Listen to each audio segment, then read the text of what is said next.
Menghitung min untuk data berkelompok pada distribusi frekuensi. Oke, ingat, min adalah salah satu ukuran pemusatan data. Oke. Selain min, ada apa lagi pemusatan data? Ada median, ada modus. Oke. Nah, cara mencari min, ingat, secara definisi, rata-rata aritmatik, rataan aritmatik itu adalah min ya. Itu gimana? Seper n itu adalah jumlah data dikalikan dengan jumlah semua datanya gitu ya. Jadi nilai tiap-tiap data dijumlahkan dibagi dengan banyaknya data, oke? Kayak gitu, oke. Ini adalah mencari min secara definisi. Nah sekarang kalau misalkan datanya data tunggal udah gampang ya. Nah sekarang bagaimana pada data berkelompok seperti ini? Apa kendala kita pada data berkelompok? Lihat, ini kalau pada data tunggal biasanya ini nilainya jelas, misalkan kayak gini. Nah, kalau tabel kayak gini namanya tabel distribusi tunggal ya. Lebih jelas. Kenapa? Ya iyalah, kenapa? Karena di sini beratnya fix 40 gitu ya. Jadi yang 5 orang siswa ini beratnya pas 40. 18 siswa ini 18-nya 18-18-nya adalah 45. Kalau ini 42-42-nya adalah 50 dan seterusnya. Sementara kalau ini gimana? 5 orang ini nggak jelas beratnya. Bisa 40 semua, bisa juga 43 semua. Bisa juga kayak gini, 40, 41, 42, 43, 44. Pokoknya dari 40 sampai 44. Kalau gini bisa nggak? 41, 45, 45, 45, sorry, 44, 45, bisa nggak? Nggak bisa ya, karena di sini 45. Dia rentangnya cuma dari 40 sampai 44. Oke. Nah, oke, sekarang bayangin kita mau menghitung rata-rata. Rata-rata berarti ini, misalkan gini, misalkan nilainya 40 semua. Kemudian di sini nilainya 45 semua, di sini nilainya 50 semua. Nah, berarti mencari rata-rata gimana? Ini dikali ini, dikali ini, dikali ini, dikali ini, dikali ini, dikali ini, dijumlahkan, kemudian dibagi dengan jumlah ini gitu ya. Itu secara definisi kayak gini. Bukan metode rataan sementara atau coding ya. Pokoknya itu baru definisi aja. Nah, oke. Kalau misalkan kita ambil 444959 kayak gitu ya. Misalkan kita anggap 5-5-nya itu 44 semua. 5 kemudian 18-18-nya itu 49 semua dan seterusnya. Hasil rata-ratanya gimana? Beda lagi kayak gitu kan.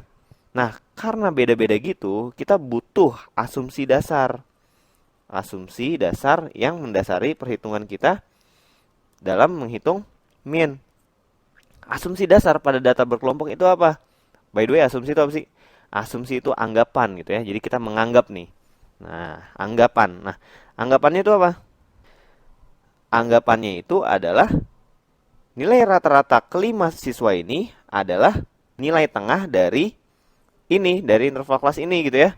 Oke, ini nilai tengahnya berapa? Nilai tengahnya adalah 40 tambah 44 dibagi 2, yaitu 42. Nah, nilai tengahnya ini gimana? 45 tambah 49 bagi 2 itu 47 gitu ya.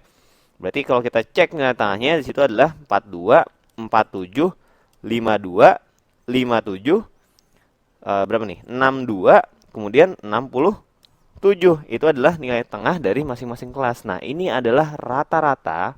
Rata-rata tiap apa? Rata-rata tiap 5 siswa ini. Jadi 5 siswa ini rata-ratanya 42. 18 siswa ini rata-ratanya 47 dan seterusnya. Itu adalah asumsi dasar. Dengan asumsi kayak gini, kira-kira datanya boleh nggak kayak gini? Nggak boleh ya. Kalau ini rata-ratanya 40. Salah. Kalau ini boleh nggak? Nggak boleh juga. Ini rata-ratanya 43. Kalau ini boleh nggak? Nah, ini boleh. Ini rata-ratanya 42. Nah, ini adalah salah satu asumsi yang kita gunakan untuk menghitung min. Nah, setelah asumsi dasarnya ini udah kita peroleh, nah berarti tinggal kita hitung aja, ya nggak? Ingat, menghitung min itu bisa menggunakan apa aja? Pertama, dari definisi langsung. Langsung dari definisinya ya, yaitu min itu adalah seper n dikalikan dengan jumlah datanya. Ini adalah definisinya. Kemudian dari apa? Rataan sementara. Selain rataan sementara ada apa lagi? Ada metode coding. Nah, oke. Lihat, ini tabelnya mirip sama yang sebelumnya udah kita kerjain ya. Tabelnya adalah yang sorry. Oke, ini adalah tabelnya. Nah, jadi kita bisa lihat bahwa udah jelas nih. Anggap aja 5 orang siswa ini 5-5-nya 42 gitu kan. Pokoknya rata-ratanya 42 aja. Nah, sekarang oke, balik ke yang tadi dulu deh. Kalau misalkan kayak gini, jumlah kelima siswanya ini adalah berapa? Sorry, jumlah nilai kelima siswa ini adalah berapa? Kalau kita jumlahin, ini adalah 42 kali 2, ini 42 kali 2, ini 42 kali 1. Jadi jumlahnya adalah 42 kali 5 gitu kan?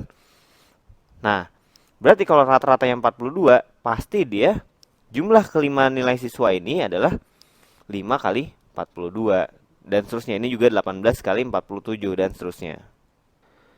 Oke, ini semua udah gue hitung hasilnya gini. Kemudian ini kalau dijumlahkan, hasilnya adalah 5.340. Nah, ini kalau dijumlahkan ini berapa nih? Set berapa? 60 ya. 60, 15, 20 ya. 20 tambah 20 tambah 60, 100 ya. Oke, ya udah berarti rata-ratanya adalah ini dibagi nih. Rata-ratanya adalah 5340 dibagi 100 itu adalah 53,4. Oke, ini adalah rata-ratanya. Kita baru aja mencari menggunakan definisi langsung. Oke. Langsung pakai definisi ya, kayak gini. Nah, sekarang menggunakan rataan sementara. Rataan sementara berarti gimana? Gampang aja ya. Oke, untuk menghitung rataan sementara biasanya pakai D, yaitu selisih antara rataan sementara nilai tersebut dengan rataan sementara. Gini. Kita ambil apa ya istilahnya? Referensinya di mana? Referensinya di sini aja ya. Karena 42 itu lebih banyak dari 20 ya. Jadi kita pakai 52 aja referensinya. Nah, oke, ya udah kita bikin dulu D-nya. 52 itu adalah 0, berarti 47 adalah 52 dikurang 5. 42 adalah 52 dikurang 10. 57 itu adalah 52 tambah 5. 62 itu adalah 52 tambah 10 dan 67 adalah 52 tambah 15. Oke. Ya udah berarti tinggal kita kalikan F dengan D. Frekuensi dengan D-nya. Kaliin min 50, ini min berapa nih? Min 90 ya. Min 90, ini 0. Ini kalau kita kaliin 100 ya. 100, ini 90, ini 90. Ya udah. Kalau kita jumlahkan maka kita dapat coret-coret itu plus 40 ya. Berarti jadinya adalah 140. Oke, nah mencari rata-rata gimana? Rataan sementaranya berapa tadi? 52. 52 ditambah dengan 140 dibagi dengan jumlah ini berapa tadi? 100 ya. Dibagi 100. Coret-coret maka kita dapat 52 ditambah ini 1,4 ya. 1,4. Yaitu adalah 53,4. Jawabannya sama aja. Oke, ini adalah metode rataan sementara.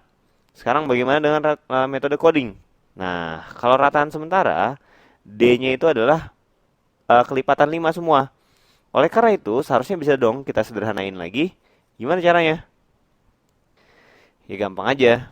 Kita pakai kode. Kodenya itu berarti ini dibagi dengan 5, yaitu min 2. Ini dibagi dengan 5 jadi min 1, ini 0, ini plus 1, ini plus 2, ini plus 3 gitu ya. Jadi semuanya angkanya selisih 1. Namanya metode kode. Ya udah, kita kaliin. 5 kali min 2 adalah ini C kali F. Ini adalah min 10, ini kali ini adalah min 18, ini 0, ini kali ini 20, ini kali ini berapa? 18 ya. 18 itu kali itu adalah 18 lagi. Berarti kalau kita jumlahkan seret plus 10. Plus 10 berarti 28. Ya udah, berarti rata-ratanya adalah berapa? Pakai rataan sementaranya itu adalah 52 plus 28 per jumlah datanya berapa? 100. Cuman jangan lupa, tadi kan dari sini ke sini kita bagi dengan 5. Sekarang kita kalikan lagi dengan 5, yaitu kodenya. Sama aja, hasilnya juga 53,4. Karena ini kalau kita coret-coret, kita dapat 20, coret-coret 14, 10 lagi. Kayak gitu, oke? Ya udah, kayak gitu aja untuk mencari min pada data berkelompok gitu ya. Prinsipnya sama aja sama pada tabel distribusi tunggal kayak gini, tapi apa? Ingat, kita menggunakan asumsi. Asumsinya bahwa nilai rata-rata dari ini, rata-rata dari kelima siswa ini adalah nilai tengah dari ini, dan rata-rata dari 18 siswa ini adalah nilai tengah dari ini, dan seterusnya. Itu adalah asumsi dasarnya. Dari sini kita membentuk nilai tengahnya jadi kayak gini, kayak gitu ya. Jadi seakan-akan ini adalah tabel distribusi tunggal, padahal ini tetap tabel distribusi frekuensi, hanya dengan asumsi bahwa nilai tengahnya adalah rata-ratanya kayak gitu. Oke? Ya udah, segitu aja dulu.